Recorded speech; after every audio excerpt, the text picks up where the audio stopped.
A scathing new documentary is being shown attacking the world's largest retailer and employer, Walmart. Robert, I sit down and watch the film, and it was devastating about this company. Thumbs up for me. You know, thumbs up for me too. I don't go to Walmart because the cheaper prices are not as important to me as the thought that I'm getting those cheaper prices at the cost of the lives and labor of Walmart employees.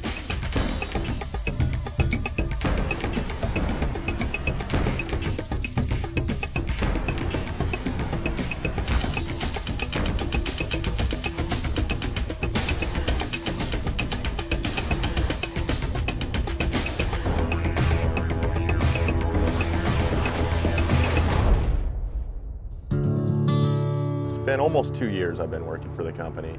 I believe it was a year or 18 months, I'm not sure which, to get medical insurance, and about 8 months into my employment with Ralph's, I got an infection, and I avoided going to the doctors because I didn't have medical insurance and I couldn't afford it. The infection got worse and it got up in behind my eye and started swelling my eye shut, and I got to the point where I had to go to the emergency room, and once I got there, I didn't realize it, but they had to do all kinds of extensive tests and whatnot, and the bill ended up being close to $8,000. So I'm falling farther and farther and farther behind, and it's just really getting really tough for me to make ends meet. You know, hence to the point I had to go file Chapter 7 today, bankruptcy, and I'm having a hard time dealing with the stress of the creditors coming after me, and you know, how am I going to live from day to day? I just don't know.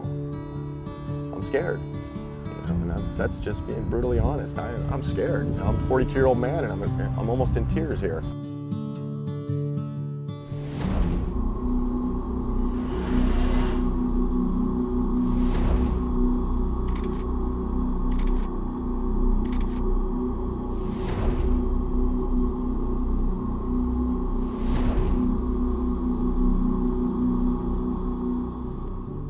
I'd worked for the company for 20 years, you know, and paid really well, you know. And I was definitely getting paid a lot more than most of my friends who ended up in the factories of Vernon. And, you know, with a little bit of hard work and scrimping our pennies away and stuff, we were able to buy a home, you know, and get our foot in at that lower level of the middle class, you know.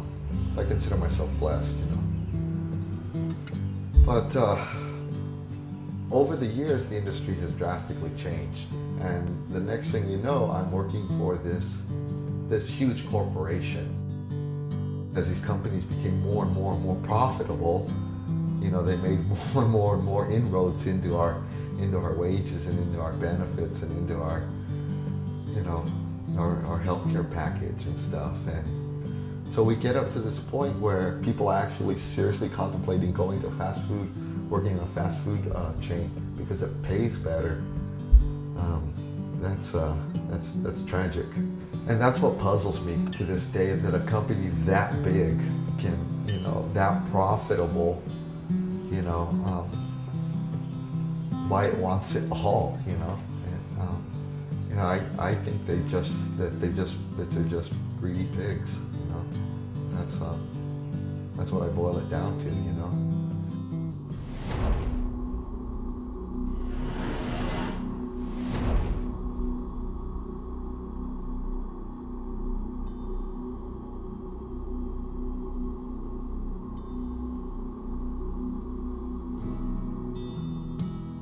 The last contract alone, okay, we didn't get a raise. We had no cost of living. We were out 5.5 months. What I paid $28 for medical, after the contract, I paid $170 to $185 for, without a raise. Now, I'm not saying that's the union's fault. I'm saying because we were out 5.5 months, people were hungry. They were very hungry, and that's why they got away with it. You know, how long do you go? But it's not going to happen this time. People are so ready to walk. You know, you're doing other people's work, you're not getting their money, they're not offering any 6 days, no overtime. The medical is high, so we've taken a decrease in pay. This is 2007. You know, no cost of living in how many years? No raises in 10 years? When I came to California, this was a good industry to be in. It was actually a job. Now it's like, you know, there's people in the industry that are on food stamps, welfare, can't make a living at it. You know, we thought the food industry was safe and secure. Not happening.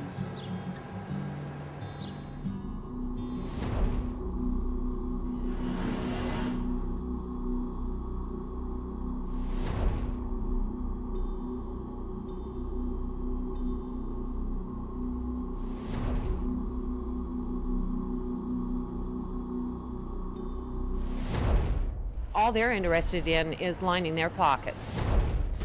Hi, my name is Christopher Sprinkle. I'm calling from... Hi, this is Robert Greenwald and Christopher Sprinkle. We're calling Brave from New Films in Los Angeles, and I was calling... We're documentary filmmakers, and we're working on a film about Ralph's and a few of the other supermarkets. Schedule an interview, if at all possible, with Mr. Steve Bird, the CEO there. And we particularly wanted to talk to Mr. Dillon about the fact that the workers haven't gotten a raise in 5 years, and he made $6 million last year. They do deserve privileged wages, but 52 times the amount of the average worker is something that I just can't live with. We need to try and schedule an interview with Mr. Noddle.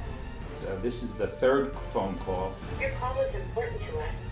Please hold. And we're very interested in hearing about the $11,896,091 that he has made, and how he frankly justifies that in terms of the workers who've gone 5 years now without a raise. These companies are claiming they're losing money hand over fist when their quarterly reports and their stock prices are reflecting quite the opposite.